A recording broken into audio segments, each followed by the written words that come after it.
Well, hello there. Geez, I just got finished watching. I bought this box set a few weeks back. I bought this box set a few weeks back. The collection contains the first 8 movies. Now,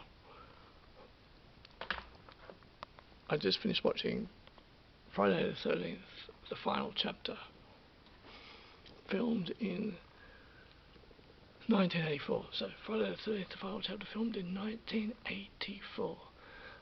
I was really looking forward to this last night because last evening, I watched part 3. I thought it was terrific, and I was eagerly looking forward to this one today. And this is the worst. This is the worst of the series so far. A huge disappointment. It was grueling to get through, not in a good way. It was half of this movie could be considered, trying to tolerate Crispin Glover. This was before I believe this was before his Back to the Future success. It was, because Back to the Future was made in, when was Back to the Future made? 1985. Back to the Future, 1985. I just want to verify. 1985. Yes, of course, right. And oh my goodness. So, Crispin Glover. It's just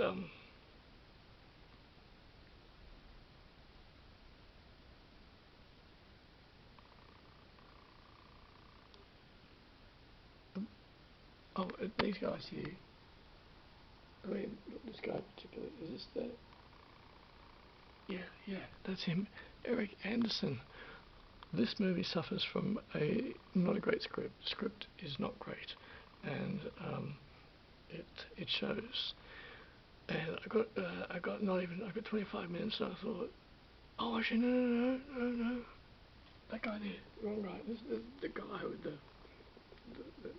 guy who's partly confused. The guy who is camping out in the woods. He's not the one that spends half the movie talking to Crispin Glover. He's camping out in the woods and very very straight and very one mode. Who was the there we go, Lawrence Monessen. Unfortunately, Lawrence Monessen was given it was just the script was. I tried to look for the positives in a movie, and I wasn't finding many here. I enjoyed the 80s aesthetics of it, and some of it was partly, there was a few moments which were partly entertaining, and then by the time I got to the 30-minute mark of this schmozzle, by the time I got the 30-minute mark, it was, there's a few boobies in there, you get a few boobies, and I was like, when is this going to finish? When is this going to end? I don't know what the fans' perspective are. Actually, on YouTube, here, I look at the trailer. The trailer I watched 10 seconds of the trailer the other day for the final chapter of some date. About 4 days ago, I watched 10 seconds of the trailer. I thought, no, I don't want to watch it. I've got these movies ready to watch. And I read some of the comments saying that how this was the best one in the franchise. No, it's not the best one in the franchise. It's not the best one at all. It's completely lacks the atmosphere of the first 3 movies. There's no sort of part 3 had this wonderful gritty edge to it, which gave it a tone and atmosphere. This movie, if this was like a general movie, like not a horror movie. It only just makes it by as a horror. If this movie was anything else, like in regard script-wise, then they'd probably be able to get away with it. No, they wouldn't. The the photography is okay. It's the lighting. It almost looks like a no. I was going to say TV movie. No, it doesn't. No, it's just the lighting. The movie lacks atmosphere. And really, honestly, half the movie is cringeworthy, sort of mostly cringeworthy conversation. Not the best dialogue between Crispin Glover and Lawrence Monason. And Crispin Glover is not likable in this. Corey Feldman. I didn't realise that spoiler alert, but everyone, if you're watching this, you've seen it. Corey Feldman, I didn't realise that he killed Jason. I didn't realise he was like a hero of the movie. And I had, when it got to the ending, I have seen this before many years ago. I'd seen it once, and what a what a way to end it, huh? Is this when Corey Feldman became is this what made Corey Feldman a star? Would have made him a star in his community? The guy who killed Jason. Lost Boys. Let's look up Lost Boys. Lost Boys, and because Lost Boys 1987. So 1987, Lost Boys was done. I think the only reason that Crispin Glover was accessible in Back to the Future, meaning likeable, was because he had Michael J. Fox and Christopher Lloyd around him. And I think that balanced it out.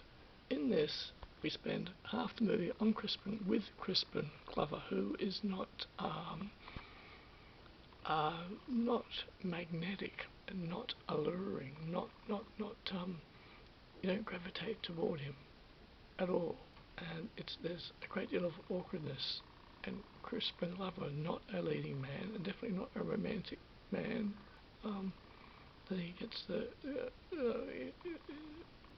they have to remember that this is the 1980s horror. There was many other horror movies around at that time, and this I enjoyed bits and pieces of it. I think watching the awkwardness of the actors involved, like their interactions, was partly entertaining in moments.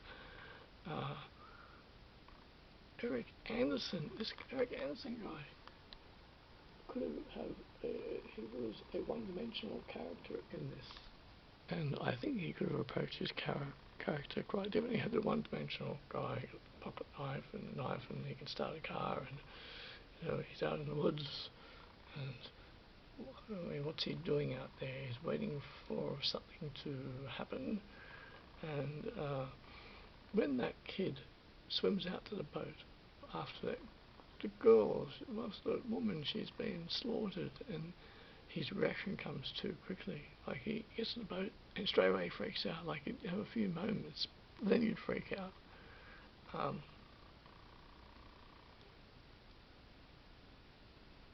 Yeah. The tone of this movie was completely off. Totally and completely off. And I think that maybe they just decided that they needed to do something at that for the conclusion of it, and so they shave Corey Feldman's head. Get him to shave his head. I don't think that was a bowl cap. Definitely, I don't think it was a bowl cap. I don't know. Get him to shave his head, perk things up a bit. But I had no idea. I've only seen it once before. I think just so that you Corey Feldman, he's the call him the hero. He really been at it, didn't he? I felt flat after watching this. Felt flat. I find Crispin Glover annoying, very annoying. It's a shame they spent 3/4 of the movie on Crispin Glover. and then finally when Crispin Glover meets his end, it's like, yes, good, terrific, great, because it's getting annoying, and yeah, part three, I really enjoyed part three, which was, oh, and who directed this one? Directed, Joseph Zito directed the final chapter. Perhaps that's how it should have stayed, as the final chapter. I have no recollection of what happens in 5, but I think going by the ending in this, very could have just ended the franchise there. They're just interested in the money part after that. Who directed part 3? Part 3 was Steve Miner directed part 3, and I think Steve Miner directed part 2. Let me look it up. Friday the 13th, part 2. It was Steve Miner. Steve Miner did a really good job. So Steve Miner did a terrific job, and Joseph Zito did not. Well, I mean, there's more involved in that. I mean, there's more involved in that when you're making a movie, a lot more. But what was I going to say about? Okay, part three was fun. I really liked part 3. It had this gritty atmosphere, almost otherworldly, done really well. We do see Jason's face. Oh, that's what I was going to say.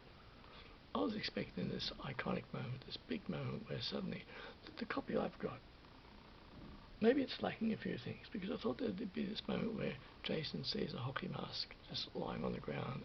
He looks at it, he contemplates, and he picks it up, and he wears it. No, you don't see that. The girl is going for that guy's wallet that she dropped in the water. Is it Dana Kimmel? And Jason comes out onto the boardwalk thing, the ramp thing over the water, the thing, and he's wearing, suddenly he was wearing a hockey mask, and it's like, oh, so it's not going to be a moment where he picks it up and he just puts it on, he's just suddenly with it.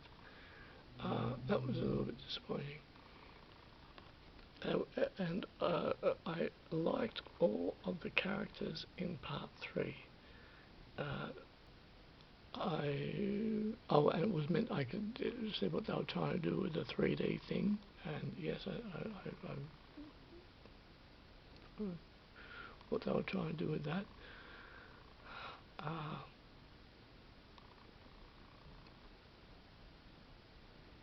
Part 3 worked well.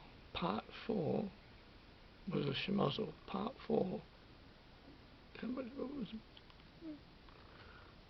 Part 3, 2.2 million at the box office. 1983. Big thing when this came out, big thing. The budget, hang on, was it less of a budget for that? Was it? Wait, hang on, let me see. Wait. Oh, 2.2 budget, right. And it said 1.8 million budget for the 4th one. So they got less money for the 4th one. And box office, 33 million it took in. I found, and I liked those 3 people who were sort of dressed up like bikers. They were the not vigilantes, they were the rebels, the 3 characters who were supposed to be the bad guys. They were very interesting in part 3. I just thought everything in part 3 was done very well, and everything in part 4 was done badly. It was not engaging at all, and I don't know if Corey Feldman was yet a star, but this could have definitely been the beginning of that for him. Crispin Glover, still an unknown until the following year when he does Back to the Future.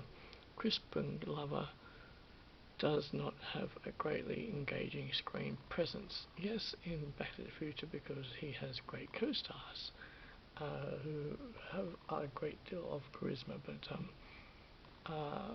and also, you know, just a different setup. But Crispin McLovin, my gosh, he takes up half this. Final chapter, he takes up half. Takes up half. It. I just found this. It was, man. Yeah, not a good. I didn't enjoy it. Not great. I haven't seen any of part 5. I might watch part 5 today, see how we go.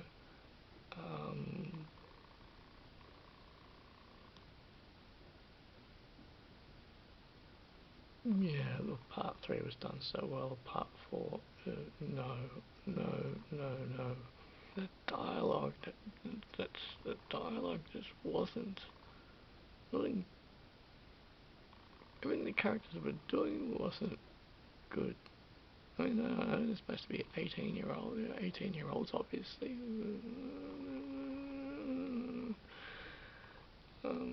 Yeah, and I was appreciating the 80s aesthetics of it in moments, but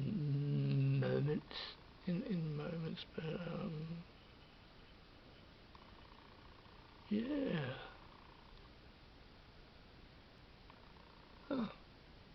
My computer just said my device has ran into some problems and is restarting. I haven't seen that before. So yes, Friday the 13th, part 3 and part 4, the final chapter. Part 3, yes. Part 4, no. Midnight Charlie Man, Patrick, and oh, don't even want to date. The date. You need the date today, don't you? You need the date. The date is Sunday, the 3rd of December 2023, and it's 2:28 p.m. And I started filming this at about 2:15, I think, 2:15 p.m.